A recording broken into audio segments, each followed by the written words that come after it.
সুপ্রিয় দর্শক শ্রোতা সবাইকে অনেক ধন্যবাদ জানাচ্ছি।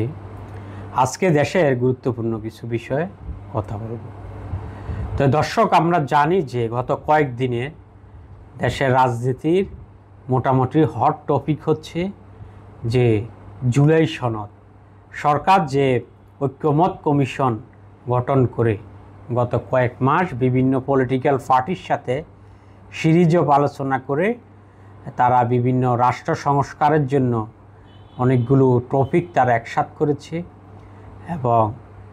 এবং সেটাতে বিভিন্ন দল অপিনিয়ন দিয়েছে এবং ঐক্যমত কমিশন কিছু বিষয় একমত হয়েছে এবং কিছু বিষয়ে বিভিন্ন political party note of decision দিয়েছে। হোয়াট এভার যে বিষয়গুলো নিয়ে তারা একমত হয়েছে সেইগুলো কি আইনি ভিত্তি পাবে নাকি এমনিতেই তার স্বাক্ষরের মধ্যে সীমাবদ্ধ থাকবে, এবং পরবর্তীতে তারা সিদ্ধান্ত নিয়েছে যে গণভোট করবে এবং সেটা কি নির্বাচনের সময় নাকি নির্বাচনের আগে।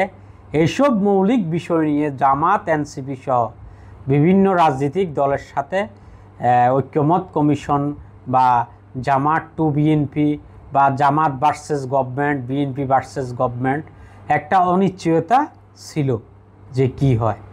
এবং সর্বশেষ জামাত ঘোষণা দিয়েছিল যে জামাত এবং এনসিপি যে তারা যদি জুলাই যে সনদ আছে তারা যে তৈরি করেছে সেটার যদি আইনি ভিত্তি যদি না হয় তাহলে তারা এই সনদে স্বাক্ষর করবে না, এবং জামাতও এই কথা বলেছে। তো আমরা দেখলাম যে শেষমে জামাত গিয়ে ওখানে স্বাক্ষর করেছে, কিন্তু এনসিপি এই জুলাই সনদে স্বাক্ষর করে নাই।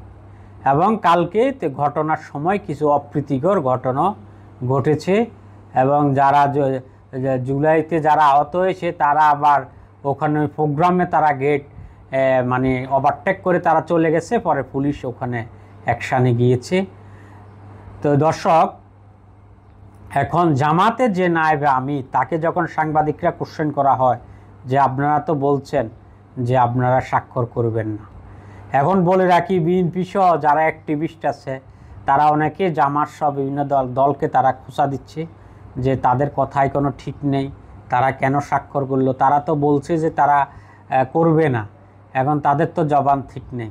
কিন্তু জামাতের যে লিডার আছে তারা বলছে যে রাজনীতিতে শেষ কথা বলতে কিছুই নাই, এবং জামাতের যে নায়েবে আমির তিনি সাংবাদিকদের বলেছেন আব্দুল্লাহ মোহাম্মদ তাহের যে যদি আমাদেরকে তারা আশ্বস্ত করেছে তারা এটার আইনি ভিত্তি দিবে, যদি আইনি ভিত্তি না দেয় তাহলে এটা জাতির সাথে গাদ্দারি হবে। এবং আরেকটা ইন্টারেস্টিং বিষয় হচ্ছে যে নির্বাচন কিভাবে হবে, নির্বাচনের আগে কি নভেম্বরে গণভোট হবে নাকি, এবং ডক্টর ইউনূস বলেছে আমরা প্রয়োজনে সংলাপ করব, এবং তারপরে এনসিপি কিন্তু এখন পর্যন্ত এটাতে স্বাক্ষর করে নাই, যদিও তারা আরও কিছুদিন বাড়িয়েছে এই কমিশনের মেয়াদ। এনসিপি বলেছে তাদের শর্ত পূরণ হলে তারা যদি ওটার আইনি ভিত্তি নিশ্চয়তা পায় তাহলে তারা এটাতে স্বাক্ষর করবে। এবং বিএনপি যে মোটামুটি যাবে এটা এক প্রকার নিশ্চিত ছিল। বিএনপি এটাতে স্বাক্ষর করে তারা উচ্ছ্বাস প্রকাশ করেছে, এবং আর জামাত আরও বলেছে যে এই যে জুলাই যে সনদ আছে এটা যদি বাস্তবায়ন হয় তাহলে গত 54 বছরের যে রাজনৈতিক কালচার আছে বাংলাদেশে তাহলে এটার একটা চেঞ্জ আসবে, তুলনামূলক একটা চেঞ্জ আসবে, এবং রাজনীতিবিদরা ক্ষমতায় গিয়ে যদি মন প্রাণ যদি বাস্তবায়ন করে সত্যি একটা চেঞ্জ আসবে এটার মধ্যে। এবং আমরা দেখব যে এটাতে কি আছে, এটাতে আছে যে কেউ 10 বছরের বেশি প্রধানমন্ত্রী থাকতে পারবেন না, প্রধান বিচারপতি যে রাষ্ট্রপতির হাতে নিয়োগ ছিল ওটা থাকবে না, এবং এগুলো একটা মেজর একটা চেঞ্জ আসবে যে বাংলাদেশে এটা শিওর যদি এটা বাস্তবায়ন যদি হয়।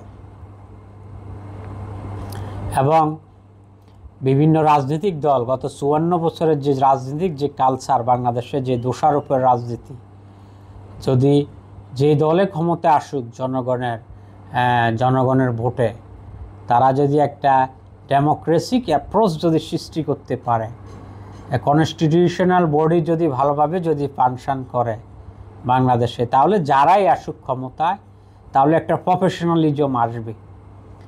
কয়দিন পর পর বাংলাদেশে বিভিন্ন ধরনের পলিটিক্যাল ক্রাইসিস, যারা সত্যিকার যারা বাংলাদেশকে মনে প্রাণে ভালোবাসে, দেশপ্রেমিক যারা শক্তি আছে, তারা এগুলো পছন্দ করে না। তারা একটা রাজনীতিক সহ অবস্থান চায়। এখন দেখা যাক, জামাত যেহেতু বলেছে যে তাদেরকে বলেছে যে সরকার তারা আইনি ভিত্তি নিয়ে তারা কাজ করবে নির্বাচনের আগে, এবং এনসিপি যেহেতু এটার একটা মেজর হোল্ডার, তারাও যেহেতু এখানে স্বাক্ষর করে নাই, দেখা যাক কি হয়।